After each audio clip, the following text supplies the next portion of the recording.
Ya, Bapak Ibu yang kasih Tuhan, tadi sebelum kita mulai ibadah, kita mendengarkan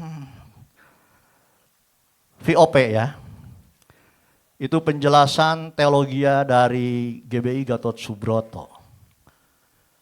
Apakah Bapak Ibu memperhatikannya? Mendengarkannya? Sebagian.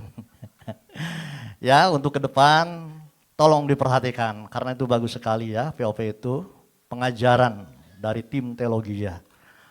Nah, Bapak Ibu yang kasih Tuhan, ketika saya perhatikan yang tadi disampaikan di VOP itu berbicara tentang kasih anugerah dan perbuatan.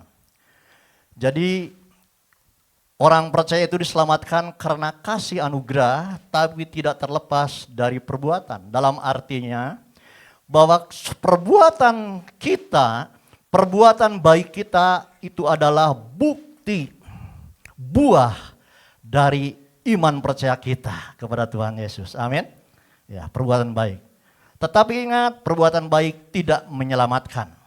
Yang menyelamatkan adalah kasih anugerah karya Tuhan Yesus dan kayu salib. Saudara dan saya menangkapnya dengan iman. Dan bukti kita memiliki iman.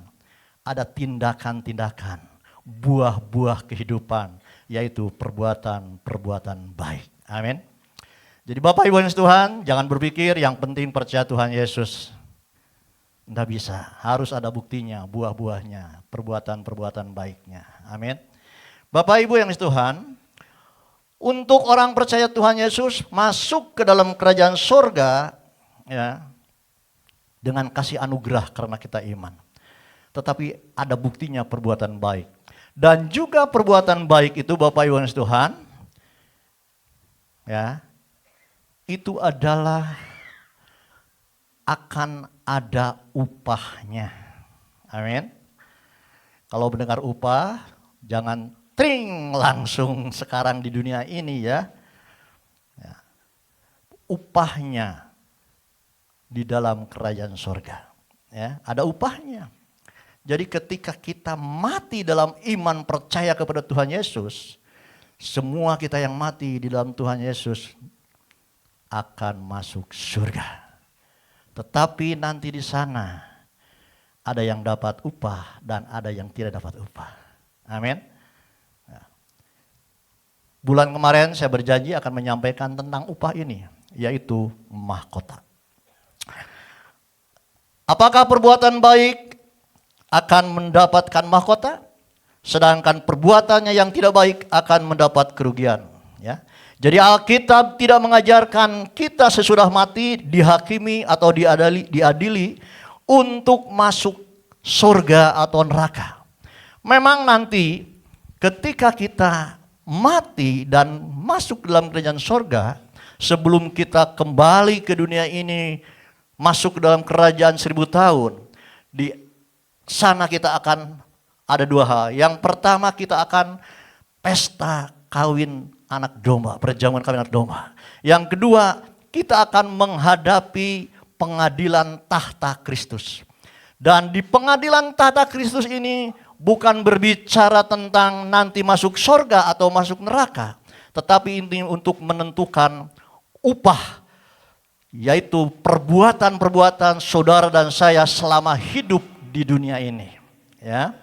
Jadi masuk ke dalam kerajaan surga bukan karena perbuatan baik, tetapi karena percaya Tuhan Yesus. Dan firman Tuhan katakan, karena begitu besar kasih Allah akan dunia ini sehingga ia mengaruniakan anaknya yang tunggal, supaya setiap orang yang percaya, itu garis bawahi, yang percaya kepadanya, kepada Tuhan Yesus, tidak binasa melainkan beroleh hidup yang kekal. Tetapi tidak cukup di sini, harus ada buktinya.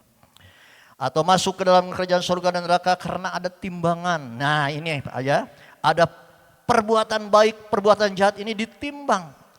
Apakah kalau perbuatannya lebih banyak maka masuk surga? Atau karena perbuatan jahatnya lebih banyak masuk neraka? Firman Tuhan tidak mengajarkan itu untuk masuk surga dan neraka. Amin. Kalau timbangan ini tidak berlaku, bayangkan kalau timbangannya seimbang. Bingung Tuhan, ini ke neraka, ini ke surga, ini seimbang nih. Yang jahat dengan yang baiknya nih. Nah, saudara, artinya nggak ada ya, nggak ada ajaran itu. Surga itu miliknya Tuhan, surga itu suci. Tidak boleh ada dosa sedikit pun. Satu saja perbuatan dosa cukup untuk masuk neraka. Ya.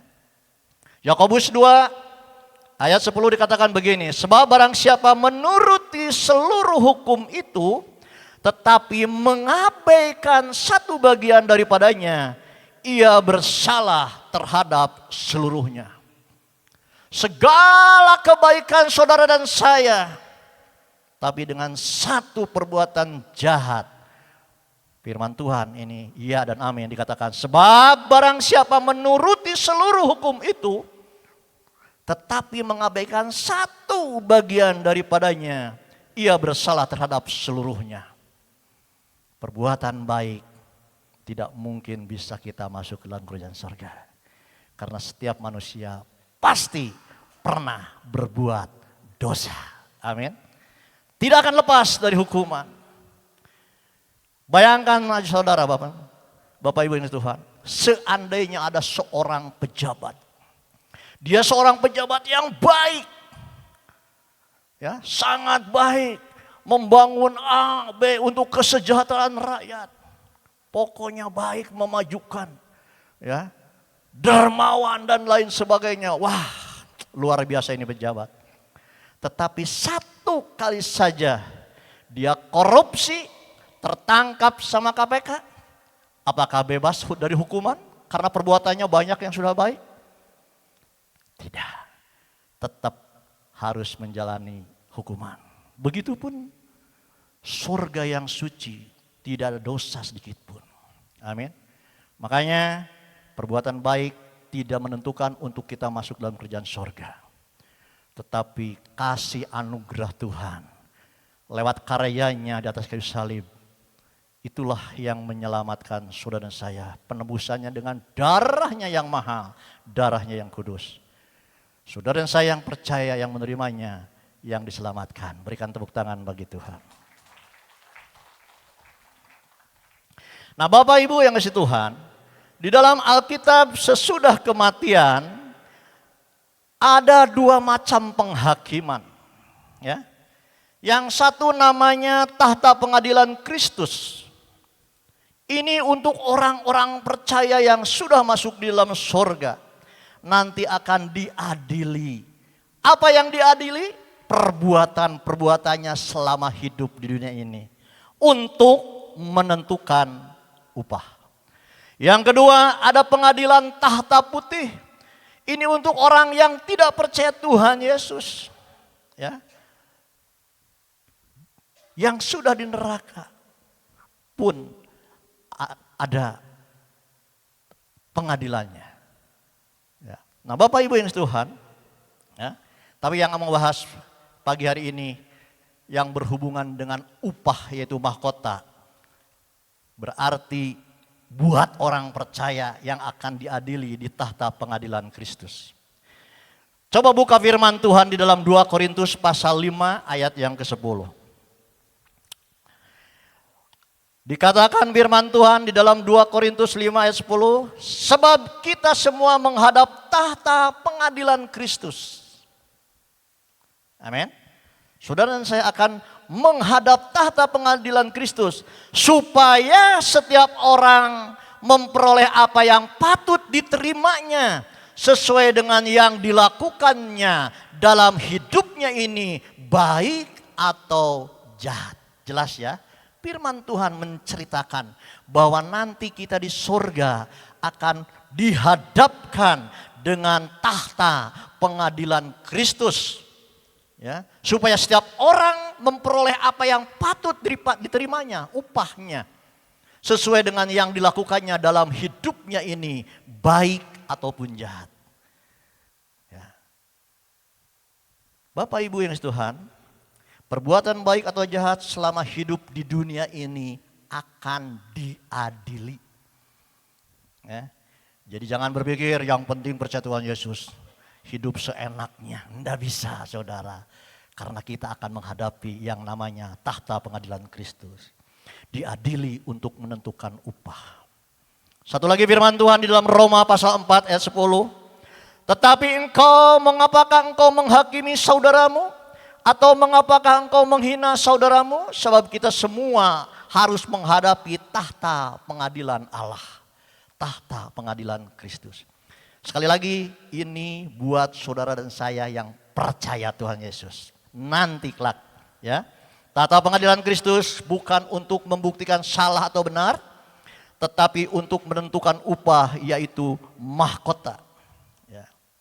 Enggak, untuk ini salah masuk neraka, ini benar masuk surga, bukan. Tapi untuk menentukan mahkota upah.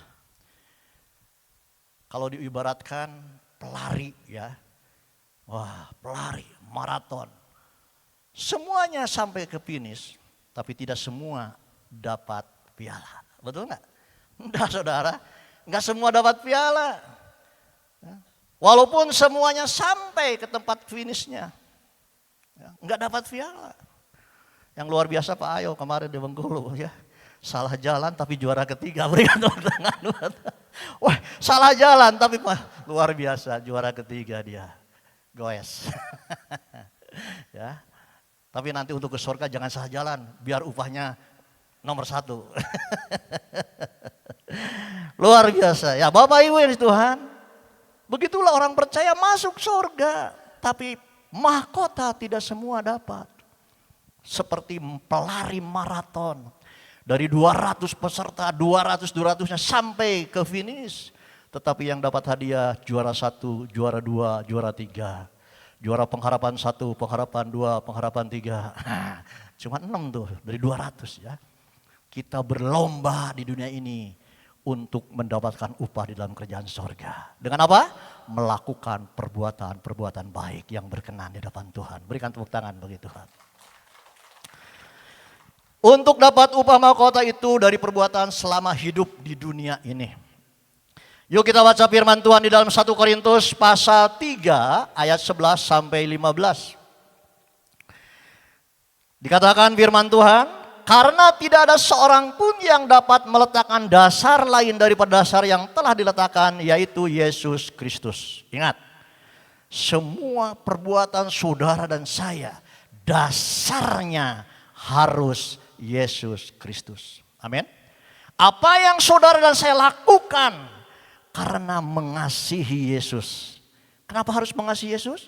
Karena Yesus lebih dulu mengasihi saudara dan saya. Amin. Apapun yang kita lakukan dasarnya karena mengasihi Yesus. Bukan karena ego kita, bukan karena ingin dipuji, ingin dilihat, ingin disanjung dan seterusnya dan seterusnya. Tetapi fokusnya Tuhan, bukan ego kita. Amin. Karena tidak ada seorang pun yang dapat melakukan dasar lain daripada dasar yang telah diletakkan, yaitu Yesus Kristus. 12. Entahkah orang membangun di atas dasar ini dengan emas, perak, batu permata, kayu, rumput kering, atau jerami. 13. Sekali kelak pekerjaan masing-masing orang akan nampak. Karena hari Tuhan akan menyatakan, sebab ia akan nampak dengan api dan bagaimana pekerjaan masing-masing orang akan diuji oleh api itu. 14. Jika pekerjaan yang dibangun seorang tahan uji, ia akan mendapat upah. Jika pekerjaannya terbakar, ia akan menderita kerugian. Tetapi ia sendiri akan diselamatkan, tetapi seperti dari dalam api.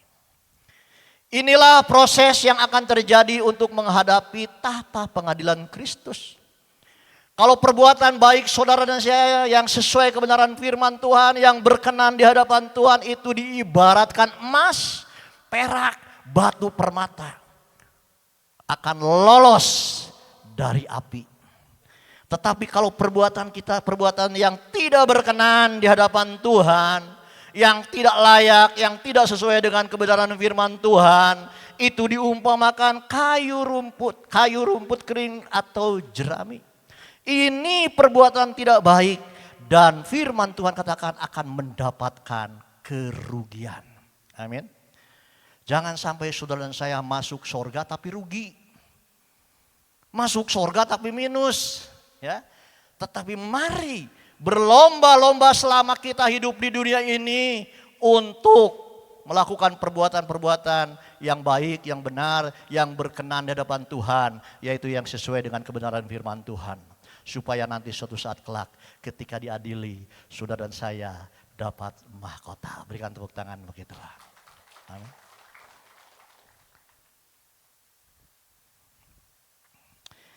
Nah, Bapak Ibu yang Tuhan, Matius 6 ayat 19 sampai 20 berkata demikian. Janganlah, tolong tampilkan Matius 6 ayat 19 sampai 20 ya. Janganlah kamu mengumpulkan harta di bumi ngengat dan karat merusakannya, dan pencuri membongkar serta mencurinya. 20. Tetapi kumpulkanlah bagimu harta di sorga. Di sorga ngengat dan karat tidak merusaknya, dan pencuri tidak membongkar serta mencurinya. Mari kita mengumpulkan harta untuk di sorga. Dengan apa? Perbuatan-perbuatan baik. Perbuatan-perbuatan yang berkenan di hadapan Tuhan. Perbuatan-perbuatan yang sesuai dengan kebenaran firman Tuhan. Amin. Ya. Saya tidak mengajarkan kita tidak boleh punya harta. Boleh, tidak dosa. Punya harta, punya kekayaan, punya uang. Ya, enggak dosa. Bapak Ibu yang Tuhan, uang itu netral. Uang itu tidak dosa, harta itu tidak dosa, netral. Tergantung respon kita. Kalau uang ini dipakai untuk buat kejahatan, ya, dipakai mau nyuap, dipakai yang tidak layak, tidak berkenan, itu menjadi dosa. Tetapi uang ini kalau dipakai untuk menjadi kemuliaan bagi nama Tuhan, itu menyukakan, menyenangkan hati Tuhan. Amin. Jadi sekali lagi jangan anti uang. Saya tidak anti uang. Kalau di sini ada yang anti uang, kirimkan ke saya. Enggak. Ya. Uang tidak dosa. Yang dosa itu kalau kita cinta uang. Sebab firman Tuhan katakan, akar segala kejahatan adalah cinta uang. Amin. Uangnya enggak dosa. Tetapi respon kita yang mencintai uang. Ya. Netral, uang itu netral. Ya. Uang tidak mencintai saudara. Jangan berpikir uang cinta saudara, tidak. Justru sebaliknya, kita bertepuk sebelah tangan manusia yang cinta uang. Uang itu netral, uang tidak cinta orang, tidak cinta manusia. Netral, tergantung respon kita, mau diapain uang ini. Bisa membuat kita masuk neraka, bisa membuat kita masuk dalam kerajaan surga. Ya. Siapakah yang harus dikasihi dan dibantu, ya? Nah, dikatakan tadi kumpulkanlah harta di sorga, yaitu perbuatan baik. Setiap perbuatan baik dicatat untuk dibawa ke tahta pengadilan Kristus. Ya, apakah perbuatan baik itu? Ya tadi sudah saya sampaikan. Ya, perbuatan-perbuatan yang sesuai dengan kebenaran firman Tuhan. Ya contohnya kita menolong orang yang menderita, membantu orang yang sengsara, membantu orang yang membutuhkan. Amin. Ya, membantu hamba-hamba Tuhan, membantu rumah Tuhan. Itu perbuatan-perbuatan yang berkenan di hadapan Tuhan. Itu contoh-contoh saja ya sederhana, banyak hal. Ya. Kalau baca Matius 25, ya, kalau kita menolong, membantu orang yang paling hina, firman Tuhan katakan. Tuhan Yesus berkata, saudara dan saya sedang berbuat baik kepada Tuhan Yesus. Berikan tepuk tangan bagi Tuhan. Amin. Pak, GB Lembang udah bagus lah, gak perlu dibantu. AC-nya juga udah banyak, dipakai sedikit. Enggak saudara, ingat. Kita diberi kepercayaan anak sekolah minggu hampir 60-70 anak. Dan kita kekurangan ruangan kelas. Jadi GBI Lembang masih membutuhkan perbuatan-perbuatan baik saudara dan saya. Berikan tepuk tangan bagi Tuhan. Amin. Ya. Perbuatan saudara yang baik itu nanti dicatat oleh Tuhan. Nanti di tahta pengadilan akan diadili. Amin ya. Bukan sponsor ini, bukan. Tapi memang ini firman Tuhan, saudara. Oke. Ya. Jadi kalau nanti ingin mahkotanya, Jangan bondo ya, mahkotanya yang bagus. Beri untuk rumah Tuhan, untuk sekolah minggu. Ya. Setuju panitia? Bundi? Wah setuju katanya. Oke lanjut. Ya.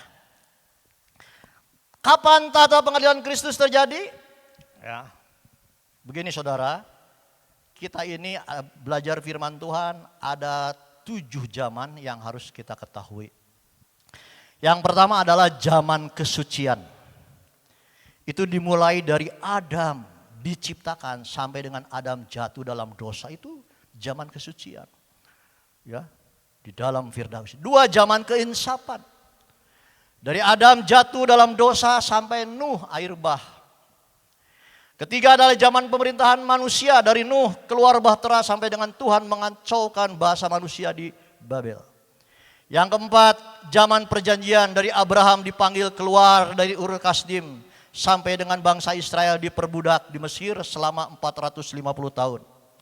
Yang kelima, zaman hukum Taurat dari Musa mendapatkan 2 loh batu di Gunung Sinai sampai dengan Paulus diutus menjadi rasul.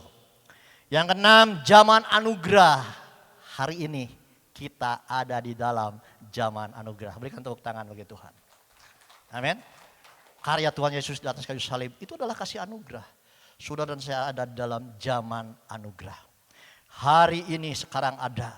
Sampai nanti kedatangan Tuhan Yesus yang kedua kalinya di awan-awan angkasa. Amin. Ya.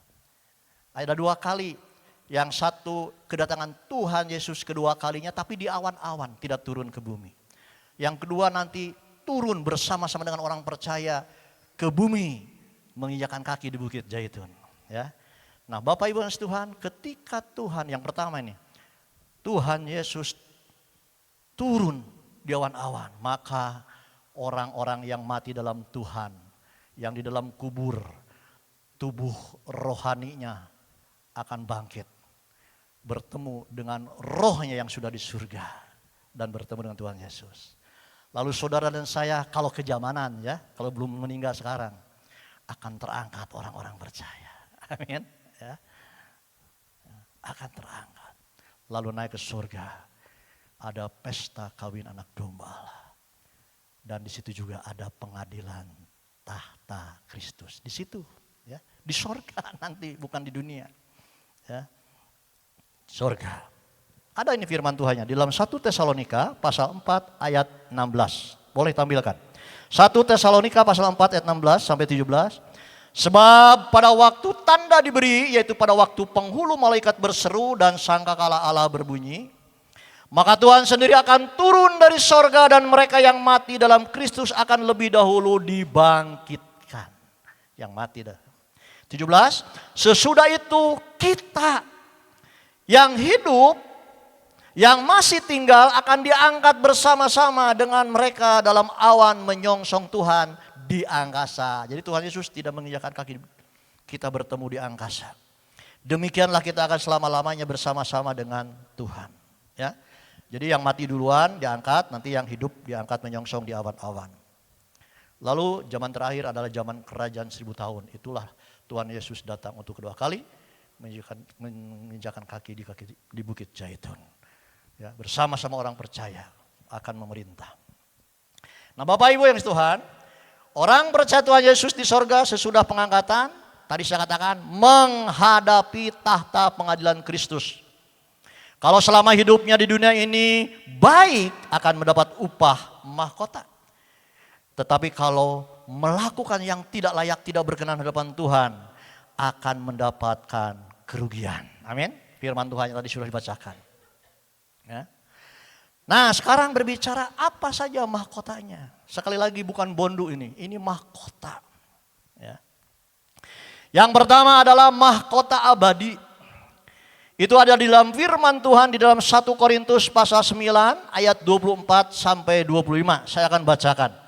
1 Korintus pasal 9 ayat 24. Tidak tahukah kamu bahwa dalam gelanggang pertandingan semua peserta turut berlari, tetapi bahwa hanya 1 orang saja yang mendapat hadiah. Karena itu larilah begitu rupa sehingga kamu memperolehnya. Tiap-tiap orang yang turut mengambil bagian dalam pertandingan, menguasai dirinya dalam segala hal, mereka berbuat demikian untuk memperoleh suatu mahkota yang fana. Ya. Tetapi kita untuk memperoleh suatu mahkota yang abadi. Amin. Kalau kita maraton lari sebegitu rupa juara 1 dapat mahkota. Tapi di dunia mahkotanya fana. Tetapi kalau kita bertanding, berolahraga, lari, mengejar kekudusan, mengejar Tuhan, sampai finish, sampai mati, saudara saya akan menerima mahkota abadi. Berikan tepuk tangan bagi Tuhan. Amin. Bapak Ibu yang Tuhan, kalau upah jangan berbicara duit, pangkat, jabatan. Itu upah yang fana. Bukan tidak perlu, tapi fana. Bergunanya sampai di liang lahat. Tetapi yang kita kejar saat ini, mahkota abadi. Amin. Nah, mahkota abadi ini diberikan kepada yang selalu tekun. Ya. Kalau maraton kan harus tekun ya, lari itu harus tekun. Jangan FSMR, tengah jalan mau capek udah. Tapi tekun lari. Sampai finish, tekun. Ya, selalu tekun, artinya taat, artinya selalu dalam melakukan yang diperintahkan Tuhan. Amin. Selalu melakukan apa yang diperintahkan Tuhan dengan tekun. Ya, rajin, tekun, terus menerus. Firman Tuhan katakan akan mendapatkan mahkota abadi. Salah satu contoh perintahnya ini yang tadi saya bacakan. Matius 6, 19, 20. Janganlah kamu mengumpulkan harta di bumi ngengat dan karat merusakannya, dan pencuri membongkar serta mencurinya. Tetapi kumpulkanlah bagimu harta di sorga. Di sorga ngengat dan karat tidak merusakannya, dan pencuri tidak membongkar serta mencurinya. Artinya jangan mengumpulkan harta untuk diri sendiri. Ya. Kalau diberkati Tuhan, jadilah berkat. Amin. Ya. Kalau diberkati Tuhan, jadilah berkat. Jadikan harta untuk perbuatan-perbuatan yang baik. Harta atau uang tidak dosa, sudah saya tadi terangkan, netral, tergantung respon kita. Bisa menjadi mahkota atau menjadi kerugian. Amin. Ya, netral. Bahkan Ibu Lika katakan ngobrol, dia ngobrol tapi saya mah diam tapi dengerin. Ternyata masalah juga netral. Masalah juga netral, saudara. Tergantung respon kita. Saya beri contoh begini. Ada anak kembar, laki-laki. Dua-duanya laki-laki anak kembar ini. Yang namanya kembar umurnya bedanya paling 10 menit, 20 menit ya. Paling lama mungkin sejam, 2 jam lah. Sama. Ketika dilahirkan yang kedua, matilah ibunya dalam melahirkan. Lalu anak ini diurus oleh bapaknya dan bapaknya juga mati. Akhirnya dengan neneknya. Dia hidup ya menderita sengsara. Tetapi dia berjuang terus anak kembar ini. Dia pernah minta tolong, tidak ditolong. Dia pernah minta tolong, pernah ditolong. Itulah dinamika kehidupan. Dalam segala permasalahannya dia pernah ditolong, dia pernah tidak ditolong. Tetapi terus berjuang tekun sampai sukses. Dua-duanya sukses. Nah Bapak Ibu Tuhan, yang kakaknya meresponi kehidupan yang sudah dilewatinya. Betapa beratnya hidup itu. Minta tolong tidak ditolong. Maka saya tidak akan menolong orang lain yang membutuhkan. Biar merasakan bagaimana. Saya juga dulu begitu sulitnya hidup. Minta tolong enggak ditolong. Jadi sekarang saya tidak akan menolong. Itu respon kakaknya. Menjadi orang yang pelit. Kikir. Karena dia masa hidupnya sengsara menderita. Jadi harus bertahan ini harta jangan sampai keluar. Tetapi yang adiknya. Dia yang pandang kebaikan orang, dia ditolong. Betapa bahagianya ketika ditolong. Betapa senangnya ketika ditolong. Maka dia punya prinsip. Kalau ada orang yang susah, orang yang membutuhkan, orang yang perlu, saya akan tolong. Supaya mereka pun mengalami seperti yang saya alami. Berikan tepuk tangan bagi Tuhan. Masalah netral tergantung bagaimana respon kita. Kalau meresponi dengan tidak baik, maka kita akan pelit, akan kikir. Seperti kakaknya ini. Tetapi kalau seperti adiknya ini meresponinya dengan benar. Melihat kebaikan bukan melihat keburukan orang. Maka dia akan berbuat baik. Amin.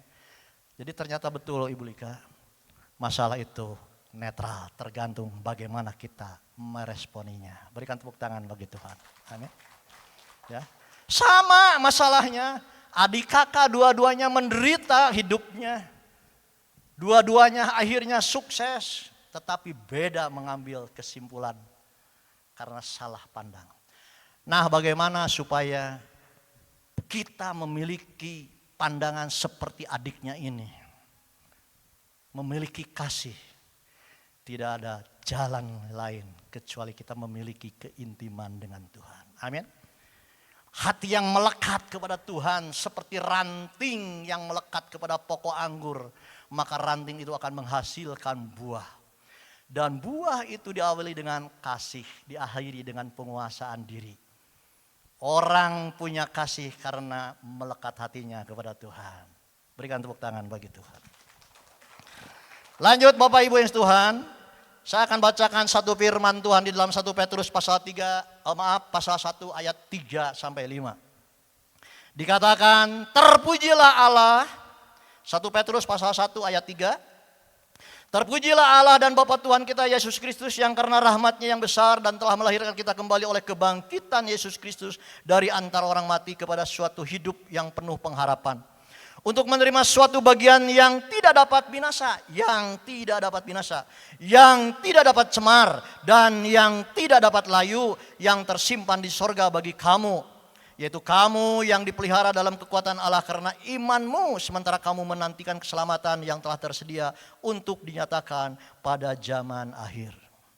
Yang tidak layu, yang tidak binasa, yang tidak cemar, upah dari Tuhan yaitu mahkota. Amin. Ya. Bapak Ibu yang Tuhan, yang tidak dapat binasa, yang tidak dapat cemar, yang tidak dapat layu tersimpan di sorga untuk saudara dan saya yang melakukan perbuatan-perbuatan baik dan benar sesuai dengan kebenaran firman Tuhan. Lanjut yang kedua, waktu mahkota sukacita atau mahkota kemegahan. Firman Tuhannya di dalam 1 Tesalonika pasal 2 ayat 19. Ya. 1 Tesalonika 2 ayat 19 dikatakan firman Tuhan, sebab siapakah pengharapan kami atau sukacita kami atau mahkota kemegahan kami di hadapan Yesus. Ulangi, mahkota kemegahan kami di hadapan Yesus, Tuhan kita pada waktu kedatangannya, kalau bukan kamu. Ini firman Tuhan waktu kepada Rasul Paulus, seorang pemberita Injil. Ya. Mahkota suci atau mahkota kemegahan diberikan kepada orang yang setia memberitakan Injil. Amin. Ya. Kesetiaan Paulus dalam pemberitaan Injil, apakah nyaman? Tidak selalu nyaman. Perjalanan Paulus penuh dengan penderitaan, kesengsaraan, ketidakenakan. Amin. Tapi dia setia dalam keadaan apapun memberitakan Injil. Ya. Gampang Bapak Ibu Tuhan memberitakan Injil, kondisi kita lagi serba enak. Dompetnya lagi enak, keluarga lagi enak, rumah tangga lagi enak. Gagah memberitakan Injil. Ya. Tetapi kalau seperti Paulus, penderitaan dan sebagainya, tetap setia memberitakan Injil. Ya. Memberitakan Injil bukan memberitakan tentang mujizat, tentang kesembuhan, tentang apa lagi? Bukan, saudara. Injil adalah kabar sukacita. Injil berbicara tentang Yesus yang datang ke dunia, lahir, mati, dan bangkit pada hari ketiga. Berikan tepuk tangan bagi Tuhan. Itulah yang harus disampaikan kebenaran firman Tuhan tentang Injil. Yaitu kabar suka tentang kasih Allah. Manusia yang datang ke dunia, lahir, mati, dan bangkit. Semuanya dilakukan untuk menebus saudara dan saya. Itulah Injil. Ya. Nah, Bapak Ibu yang Tuhan, lahir, mati, bangkit, terangkat ke sorga, dan akan datang kembali segera. Orang yang percaya diselamatkan. Ya. Inilah Injil, karena begitu besar kasih Allah akan dunia ini, sehingga Ia telah mengaruniakan anaknya yang tunggal supaya setiap orang yang percaya kepadanya tidak binasa, melainkan beroleh hidup yang kekal. Bahkan Paulus berkata, Galatia 1 ayat 8-9 katakan, intinya Paulus berkata, terkutuklah aku kalau tidak memberitakan Injil. Ya. Gereja bukan hanya memberitakan tentang mujizat, kesembuhan, kesuksesan, ya. Mendorong sebagai motivator, tetapi harus memberitakan Injil tentang kasih Allah, tentang penebusan. Amin. Itulah inti kekristenan. Dari Kejadian sampai Wahyu, intinya kasihilah Allah, kasihilah sesama. Berbicara tentang kasih Allah. Yang berikutnya Bapak Ibu yang Tuhan, ketiga, mahkota kebenaran. Nah, firman Tuhannya di dalam 2 Timotius pasal 4 ayat 8. Dikatakan 2 Timotius pasal 4 ayat 8, sekarang telah tersedia bagiku mahkota kebenaran yang akan dikaruniakan kepadaku oleh Tuhan, Hakim yang adil pada harinya, tetapi bukan hanya kepadaku, melainkan juga kepada semua orang yang merindukan kedatangannya. Amin. Angkat tangan yang merindukan kedatangan Tuhan Yesus. Yang tidak angkat tangan ini pasti berat nih. Mobilnya punya 10, rumahnya punya 15, depositonya 1 T. Jadi berat untuk menang kedatangan Tuhan Yesus. Wah, jadi beban. Jangan sampai jadi beban, saudara. Ya. Ataupun begini, karena hidup putus asa, sengsara, Tuhan datang. Jangan juga. Merindukan kedatangan Tuhan karena kita benar-benar rindu. Ingin bertemu muka dengan muka. Berikan tepuk tangan bagi Tuhan. Amin. Ya. Jangan takut kedatangan Tuhan karena banyak beban ini. Ya. Banyak ini, ya.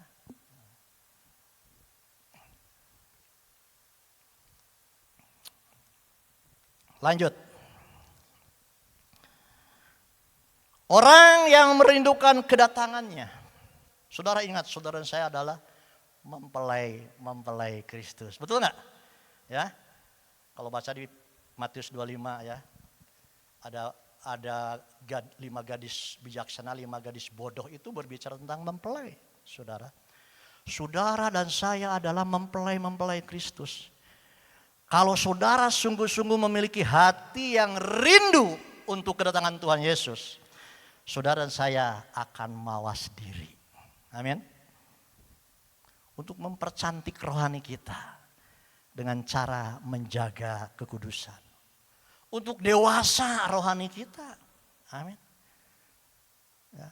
Sekalipun cantik kalau tidak dewasa, Tuhan Yesus juga gak mau.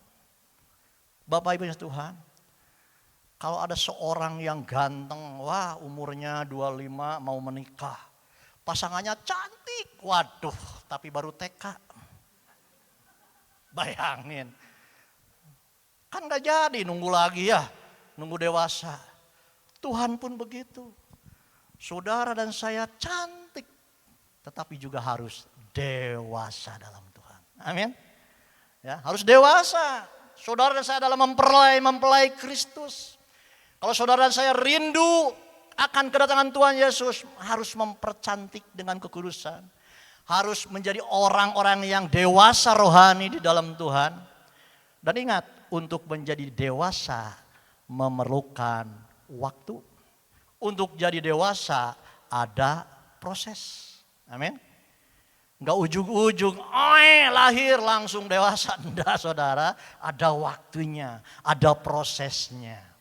Begitupun saudara dan saya di dalam Tuhan, ada waktu yang harus kita lalui. Ada proses dalam kehidupan ini, suka duka bersama dengan Tuhan. Biarlah semuanya menjadi kemuliaan bagi nama Tuhan. Berikan tepuk tangan bagi Tuhan. Hidup benar di hadapan Tuhan. Ya. Berjaga-jaga. Itulah tandanya orang yang merindukan kedatangannya. Ya. Miliki kerinduan datang kepada untuk kedatangan Tuhan. Yang keempat, mahkota kemuliaan. Wah, kalau saya pingin lima-limanya ada ya mahkota. Di sini satu, di sini satu, di sini satu, di sini satu. Wah 5. Ditumpuk ke atas boleh lah. Jangan nggak apa-apa saya mah bondo aja karena rumput, kayu kering, jerami ya rumput ya. Bondo kebakar nanti. Ya. Oke lanjut. Mahkota kemuliaan yang keempat di dalam 1 Petrus pasal 5 ayat 2 sampai 4. Nah ini. 1 Petrus pasal 5 ayat 2 sampai 4 dikatakan demikian. Gembalakanlah kawanan domba Allah yang ada padamu. Hati-hati ya, ini dombanya domba milik Allah. Gembalakanlah kawanan domba Allah yang ada padamu. Hati-hati, jangan jemaat itu miliknya Bapak Gembala, pendeta. Bukan saudara, miliknya Tuhan. Pendeta gembala itu diberi tugas menggembalakan. Tapi bukan pemiliknya. Saudara semua adalah milik Tuhan. Sama saya juga milik Tuhan. Ulangi. Gembalakanlah kawanan domba Allah yang ada padamu. Jangan dengan paksa tetapi dengan sukarela sesuai dengan kehendak Allah. Dan janganlah karena mau mencari keuntungan. Tetapi dengan pengabdian diri. Nah gembala jangan cari untung. Tapi harus banyak mengabdi ya. 3. Janganlah kamu berbuat seolah-olah kamu mau memerintah atas mereka yang dipercayakan kepadamu. Tetapi hendaklah kamu menjadi teladan bagi kawanan domba itu. Gembala itu harus jadi teladan. Maka kamu apabila gembala agung yaitu Tuhan Yesus datang. Kamu akan menerima mahkota kemuliaan yang tidak dapat layu. Berikan tepuk tangan bagi Tuhan. Kok lemes tepuk tangannya? Gembala bukan saya saja loh. Ada gembala-gembala cool. Ada gembala-gembala departemen, itu gembala. Ya. Misalnya ketua WBI itu harus menggembalakan pesertanya. Ketua departemen doa harus menggembalakan bawahannya. Ya. Ketua departemen anak menggembalakan guru-guru, pengajar-pengajar menggembalakan anak-anak. Pas saya tidak aktif di gereja, jangan kecewa. Saudara juga sama. Kalau laki-laki di dalam keluarga, gembala atas rumah tangganya. Berikan tepuk tangan bagi Tuhan. Semua kita bisa menggembalakan. Amin. Ada yang suami di sini? Gembalakan istri dan anak-anak. Amin. Ya. Ada yang sudah sebelah, ya gembalakanlah anak-anak. Sudah nggak ada orang tua, kakak gembalakanlah adik. Dan seterusnya. Kita bisa menggembalakan. Amin. Jadi tadi tepuk tangannya sentimen. Sedikit. Disangkanya gembala cuma saya aja. Nah kita semua gembala. Minimal menggembalakan di dalam rumah tangga keluarga masing-masing. Amin. Sekarang tepuk tangannya semua. Puji Tuhan. Karena semua gembala ya. Oke. Untuk para gembala ya. Gembalaku, gembala setiap departemen, gembala dalam rumah tangga dan lain sebagainya. Dan tadi ingat untuk yang mau menderita bagi Tuhan atau karena nama Tuhan. Ya, kadang diasingkan bahkan aniaya karena nama Tuhan Yesus. Contohnya seperti Stefanus ya. Tapi ingat, penderitaan di dunia ini tidak sebanding dengan kehidupan dalam kerajaan sorga nanti. Amin. Di dalam Roma pasal 8 ayat 18 boleh ditampilkan. Roma 8 ayat 18 dikatakan begini. Dikatakan begini, belum muncul ya. Sebab aku yakin bahwa penderitaan zaman sekarang ini tidak dapat dibandingkan dengan kemuliaan yang akan dinyatakan kepada kita. Ya. Jadilah hamba-hamba Tuhan yang tulus, yang jujur dan yang benar. Apapun yang kita hadapi, permasalahan, pergumulan, penderitaan tidak sebanding dengan kemuliaan yang akan saudara dan saya terima di dalam kerajaan sorga nanti. Amin. Yang terakhir, Nah, ini mahkota paling disenangi. Kenapa? Bukan mahkotanya, karena udah mau selesai. Ya, mahkota kehidupan. Wahyu pasal 2 ayat yang 10. Cepat, Wahyu 2 ayat 10. Tampilkan, jangan takut terhadap apa yang harus engkau derita. Sesungguhnya iblis akan melemparkan beberapa orang dari antaramu ke dalam penjara supaya kamu dicobai dan kamu akan beroleh kesusahan selama 10 hari. Hendaklah engkau setia sampai mati. Nah, ini yang saya garis bawahi ayat ini. Hendaklah engkau, yaitu saudara dan saya, setia sampai mati. Percaya Tuhan Yesus sampai mati. Apapun perjalanan hidup kita, enak, tidak enak, menderita, sengsara, nyaman, apalagi, ya, tetap kita harus setia sampai mati. Dan aku, kata Tuhan, akan mengaruniakan kepadamu mahkota kehidupan. Berikan tepuk tangan bagi Tuhan. Amin. Setia sampai mati, yaitu setia dalam pemberitaan Injil, setia dalam mempergunakan harta yang benar, setia dalam penderitaan atau pencobaan atau ujian, tidak gampang mengeluh, tidak mudah bersungut-sungut, setia dalam memuliakan Tuhan, jangan bosan-bosan melakukan perbuatan baik. Amin. 1 Korintus pasal 10 ayat 31, aku menjawab, jika engkau makan atau jika engkau minum atau jika engkau melakukan sesuatu yang lain, lakukanlah semuanya itu untuk kemuliaan Tuhan. Ya. Itu di dalam 1 Korintus pasal 10 ayat 31. Artinya apapun yang saudara dan saya lakukan, biarlah itu menjadi kemuliaan bagi Tuhan Yesus. Amin.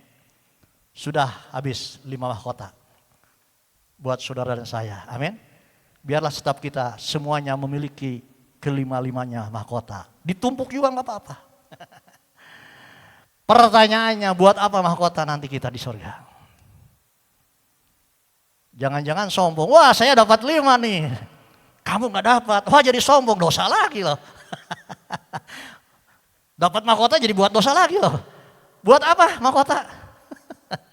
Saudara, kalau tadi mahkota terakhir yang kelima, sekarang firman Tuhan yang terakhir sekali. Untuk apakah mahkota nanti di sorga? Akan dipersembahkan di kaki Tuhan. Amin. Jadi mahkota itu sudah kita dapatkan untuk dipersembahkan bahkan di kaki Tuhan. Ya. Sebagai bentuk persembahan kita. Ya. Sebab itulah kebahagiaan saudara dan saya nanti ketika kita dapat 5 mahkota dipersembahkan bagi kemuliaan Tuhan. Berikan tepuk tangan begitu. Itulah kebahagiaan saudara dan saya. Amin. Seperti tua-tua yang mempersembahkan mahkota kepada Tuhan di dalam kerajaan sorga. Janji, ini ayat terakhir. Wahyu pasal 4 ayat 10 sampai 11. Ya, Wahyu pasal 4 ayat 10 11. Sudah baca ini, tutup, amin. Maka tersungkurlah ke-24 tua-tua itu di hadapan Dia yang duduk di atas tahta itu. Dan mereka menyembah Dia yang hidup sampai selama-lamanya. Dan mereka melemparkan mahkotanya di hadapan tahta itu sambil berkata, ya Tuhan dan Allah kami, Engkau layak menerima puji-pujian dan hormat dan kuasa. Sebab Engkau telah menciptakan segala sesuatu dan oleh karena kehendak-Mu semuanya itu ada dan diciptakan. Amin. Berikan tepuk tangan bagi Tuhan. Lakukan perbuatan baik selama masih hidup supaya dapat mahkota dan nanti kita persembahkan kepada Tuhan. Itulah yang menjadi kebahagiaan saudara dan saya. Mana WLT maju-maju?